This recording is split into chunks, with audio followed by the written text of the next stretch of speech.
자, 여러분 요즘 보면 주봉 이런 식으로 억지로 띄워 올리니까 시장이 만만해 보이시는 분들이 많으신 것 같습니다. 무조건 롱이다 외치시면서 이상한 호재들을 가져오시는데 여러분들 제발 의심을 하시면서 매매를 하셔야 합니다. 눈앞에 이 가짜 양봉에 침 흘리면서 롱 버튼 누르면 안 된다는 거죠. 이 더러운 시장을 끝없이 우리는 의심하면서 살아야 합니다. 그런 만큼 여러분들 지금 의심하셔야 하는 사항들 제가 준비해 왔으니까요. 이 내용까지 들어보시면서 우리는 어떤 자리에서 제대로 매매할 수 있을지까지 한번 들어보시길 바라겠습니다.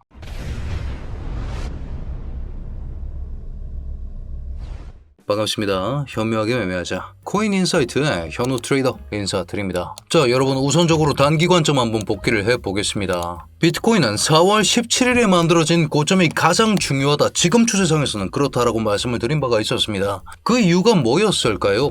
현물주도 상승 자체가 해당 고점을 마지막으로 종료되었다는 겁니다. 자, 그렇다는 것은 지금부터 우리는 이런 식의 저항선을 한 자리 가지고 있어야 한다는 거죠. 이게 선물주도장에서 지금 이 저항선을 돌파하는 게 아니고서야 우리가 새로운 돌파롱 대상승 얘기를 할 수가 없다라는 겁니다. 그렇기 때문에 여기 맞고 떨어진 그 순간부터 저는 지속적으로 지옥 분기점이다, 기관 폭탄 던지기다, 상승 추세가 무너졌다, 하락을 대비하셔야 된다, 끊임없이 의심하셔라라고 말씀을 드렸습니다. 자, 여러분 현물주도 상승이 종료되었다 무슨 얘기입니까? 지금은 선물장이라는 얘기고 선물장이기 때문에 오히려 강제 청산이 날 만한 포인트에서 어느 자리에 유동성이 몰려 있는지를 기반으로 단기 타점 위주 공략을 하셔야 되는 때가 와버렸다. 이 현물주도 상승이 나오기 전까지는 우리가 길게 푸근하게 끌고 갈 수 있는 이런 장기적인 롱포지션 셋업 자체가 불가능하다라고 말씀드리고 있는 겁니다. 이 장세 속에서는 말이죠. 자, 그런 상황 속에서 4월 30일 기점으로 이런 식으로 형성되었던 지지 추세 또한 어떻게 됐습니까? 부러졌습니다. 부러지면서 나온 이중의 급락을 기반으로 저는 급락 3개 잡혔고 이거 횡보 채널 나온다, 거래량도 말라간다. 여러분 이 거래량이 커 보이시면 안 됩니다. 크게 차트를 봐야죠. 크게 차트 봤을 때 어떻습니까? 거래량은 명백하게 크지 않습니다. 특히나 맞고 떨어지면서 횡보했던 이 시기 동안은 거래량이 바짝 쪼그라든 것도 명백하게 인지를 하신 채로 매매를 하셔야 한다는 거죠. 그렇기 때문에 급락 이후에 횡보, 채널 횡보, 거래량까지 수렴하는 형태가 나왔다. 플래그 패턴 기반 추가 하락을 주의하셔야 된다. 올라가 봐야 1시간 봉상에서 출현한 이런 형태 리젝션 블록 맞고 죽을 수밖에 없다라는 말씀을 저는 지속적으로 주장한 바가 있습니다. 여기 이 캔들만큼이죠. 이 자리입니다. 제가 숏포지션을 오픈한 자리가 823. 이런 현물이 동반되지 않는 강제 청산이 유도되는 단기 타점 위주로 공략해야 되는 선물장에서는 중간중간 명백한 근거와 함께 리스크를 관리해 나가야 한다. 채널 하단부 인근 그리고 CME-갭 805 구간에서 숏포지션 내리면서 60% 수익까지 절반 익절에 성공한 상황입니다. 자, 그런 상황 여러분 주말이 끝이 났습니다. 우리가 반드시 파악해야 되는 게 뭡니까? 지금 보고 계신 차트는 비트코인 CME 퓨처스라는 차트인데 이게 뭐냐면 CME라는 거래소에서 비트코인 차트가 어떻게 진행되는지를 보여줍니다. 자, CME 차트의 특징이라고 하면 이런 식의 갭 구간이 생성된다는 거죠. 왜 갭 구간이 생성되는가? CME장은 주말 동안 열리지 않습니다. 그렇기 때문에 토요일 5시, 금요일 장마감과 함께 그 다음 캔들 출현이 언제입니까? 월요일입니다. 주말 동안 존재하는 이런 식의 갭 구간이 존재를 한다. 그리고 우리가 이런 구간들의 이름을 CME 갭이라고 부르고 그렇기 때문에 제가 805 라인 인근에서 1차적인 숏포지션의 익절을 말씀드려야 했던 겁니다. 자, 그렇다면 현재 상황을 한번 복귀하고 가겠습니다. 자, 그렇다면 현재 상황을 한번 자세히 살펴보겠습니다. 주말이 지나왔고 주봉 오늘 오전 중에 급상승으로 주봉 띄우기, 주봉 강제 띄우기가 선행되었으며 이로 인해서 우리가 11월 저점 위로 올라탄 상태로 캔들이 생성되는 형태가 나왔습니다. 분기점이 보이시죠? 8062 분기점입니다. 근데 애매하게 걸쳐 있으니까 이런 자리는 위험하다라고 말씀을 드리고 있는 것이죠. 자, 이런 상황에서 또 위험한 게 뭐가 있습니까? 1시간 봉 보겠습니다. 새벽중 급락, 급등, 급락 이거 왜 나왔습니까? 트럼프가 이란 답변 수용 불가하다. 또 전쟁하겠다. 교착 상태 장기화 우려가 터져 나오면서 리스크 오프 심리가 이렇게 터져 나왔고 그런 장세 속에서 극단적으로 숏 죽이고 극단적으로 롱 죽이면서 이런 식으로 흘러가고 있는 장세입니다. 극단적으로 롱을 죽이면서 억지로 띄워 올린 주봉이기 때문에 현물이 받쳐주지도 않은 주봉이기 때문에 이것도 못 믿는다. 그렇기 때문에 저는 806 라인 인근에서 그냥 리스크를 관리할 뿐 여기를 롱잡할 자리라고 간주하지 않는 겁니다. 86자리까지는 열리는 게 맞습니다. 왜일까요? 25년 4월 저점 그리고 25년 11월 저점 이어냅니다. 클래식입니다, 여러분. 저점 지지선이었는데 지금 돌파 나오고 이게 뭐다? 이건 지금 시점에 저항선으로 기능한다. 이 저항선이 보여주고 있는 수치 자체가 지금 8호 라인입니다. 8호에서 86 구간 여기까지만 열려있다라고 판단을 하는 거죠. 왜? 현물이 받쳐주지 않으니까 이 자리를 원활히 돌파하는 그런 경향이 나오기는 힘들다. 거기에 더불어서 지금 날봉이 뭘 보여주고 있습니까? 날봉 202평에 충돌하는 경향이 정말 간만에 나왔습니다. 아래에서 위로 뚫어주는 경향 얼마만입니까? 1년 만에 찾아온 상황입니다. 그런 상황에서 명확하게 뚫었느냐? 관측되지 않습니다. 현물이 동반되었느냐? 그렇지 않습니다. 의심해야 될 게 천지빛깔인 상황입니다. 그런 상황에서 여러분들이 이런 식의 희망 회로를 돌리면서 제가 타령한 적도 없는 사이클 타령을 말씀하시면 안 된다라는 거죠. 자, 하나씩 까보겠습니다. 클래리티 통과가 기정사실이냐? 그 전에 포브스지 원문입니다. 이거 한번 같이 읽어보고 가시죠. 자, 스테이블 코인 리워드. 여러분, 클래리티법을 다들 호재라고 하는 이유가 뭡니까? 외부 유동성. 무슨 외부 유동성이냐? 클래리티법의 핵심이 사실 이겁니다. 스테이블 코인 리워드. 테더사는 달러를 테더로 바꿔줍니다. 달러를 테더로 바꿔주는데 여기서 나온 수익으로 국채를 매입하는 방식으로 이익을 봅니다. 이 이익을 시장 참여자들, 고객들에게 나눠주면서 이자를 같이 나눠 먹자. 이런 방식을 통해서 은행과 예금 경쟁을 하자라는 게, 그러면서 은행에 손님들을 빼오자라는 게 사실은 클래리티법의 가장 첫 번째 호재의 이유였습니다. 자, 그런 상황에서 스테이블 코인 리워드, 이게 그 얘기입니다. 스테이블 코인이 이자를 줄 수 있는가? 자, 근데 이 단락이 제일 중요하죠. But cannot provide interest like returns that resemble bank deposit. 이게 무슨 얘기입니까? 은행 예치금보다 더 큰 이자를 줄 수가 없다라는 얘기입니다. 은행과의 이자 경쟁이 불가능한 구도인데 지금 외부 유동성을 끌어올 수 있다라는 게 애초에 클래리티법 자체가 호재로 읽힌다라는 것 자체가 넌센스라는 거죠. 여기 그 얘기 나옵니다. 뱅크 로비. 여러분들 아시는 그 로비 맞습니다. 뇌물 갖다 주는 거.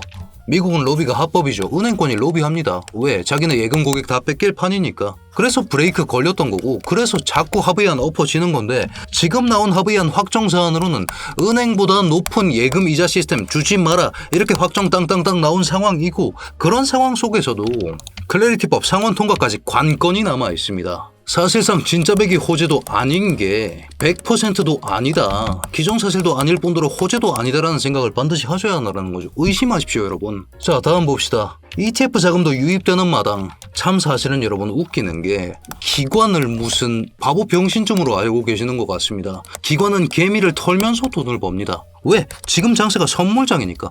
선물은 무조건 플러스 마이너스 제로입니다. 제로섬 게임입니다. 누가 먹었으면 이런 놈이 있습니다. 기관이 벌고 싶으면 개미는 죽어야 합니다. 그러니까 원웨이 유입이 안 나오는 겁니다. 말씀대로라면 원웨이 유입 이런 식으로 날아갔어야죠.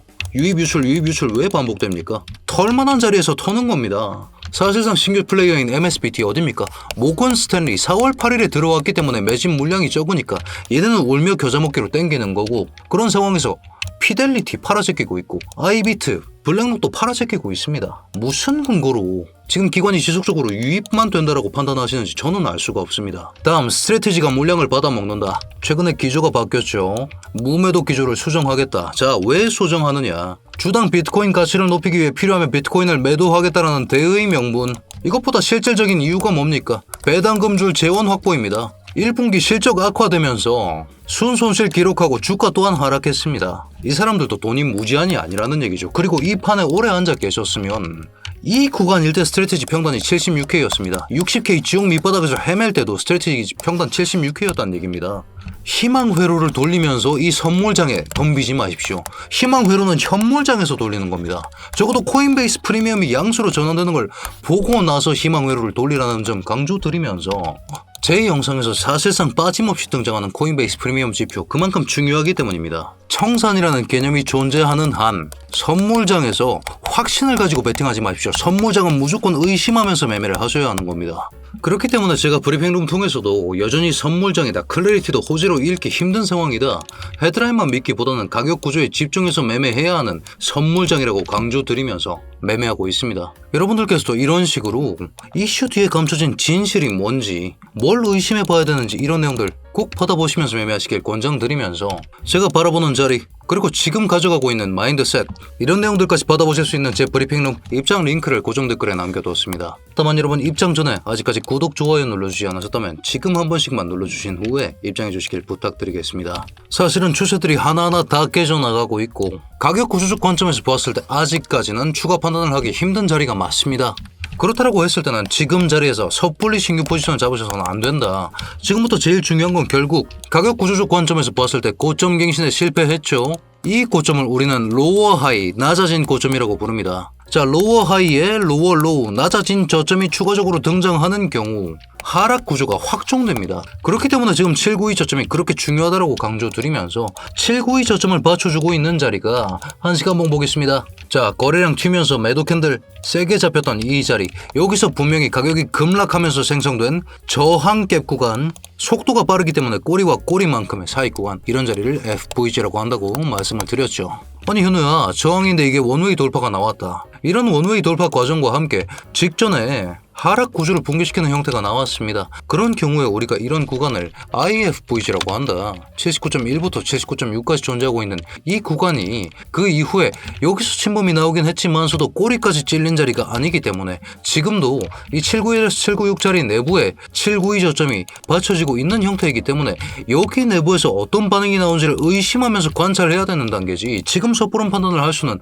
없는 단계라고 강조드리면서 오늘 브리핑을 요약해보자면 가장 중요한 건 클래리티법이 호재가 아니라는 겁니다. 이게 진짜 호재였으면 기관들이 돈 써들고 덤이면서 코인베이스 프리미엄이 날라갔어야죠. 데이터가 증명하지 않고 있습니다. 그거를. 불확정성, 기정사실로 간주하기엔 무리가 있다. 민주당 7명이 관건이다. 그리고 외부 유동성을 흡수할 수 있는가? 은행권 로비로 인해서 예금 이자 경쟁. 우리가 은행보다 이자 많이 줍니다. 이거 기반으로 지금 돈을 흡수하는 게 메인 목적이었습니다. 실패했습니다. 돈이 외부에서 들어올 일이 없어졌다는 거죠. ETF 유동성 또한 순유입 순유출을 반복 중이다. 맹신해서는 안 될 것이다. 라는 말씀 드리면서 여전히 선물장입니다. 가격 구조를 트래킹하는 게 가장 중요합니다. 현 시점의 핵심은 792 저점과 792 저점을 감싸고 있는 791에서 796 이 지지 구간이 사실은 핵심적으로 중요한 것이지 이런 자리에서 지지선 체크도 되지 않았는데 섣부른 희망 회로발 의사결정으로 포지션을 오픈하는 그런 과오를 범하시지는 않으시길 바라겠습니다. 자, 사실은 이번 주 뭐가 정말 많습니다. 당장 내일 9시 반 CPI 발표도 나와 있고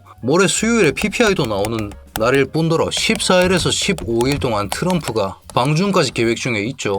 모든 걸 의심하셔야 되는 기간이다. 차라리 이번 주는 여러분 희망 회로 기반으로 매매하기보다 매매를 쉬는 게 계절을 지키는 지름길일 수도 있다. 이 말씀 드리면서 여러분들 파악하셔야 되는 이슈나 추가적인 타점들은 제가 브리핑룸 통해서 공유드릴 예정이니까요. 이런 내용들 확인해 보시면서 매매하시길 권장드리면서 오늘 분석도 마음에 드셨다면 여러분 댓글로 굿 한 글자씩만 부탁드리겠습니다. 자, 그렇다면 코인인사이트 구독자 여러분들 모두 성투하는 좋은 하루 되시길 바라겠습니다.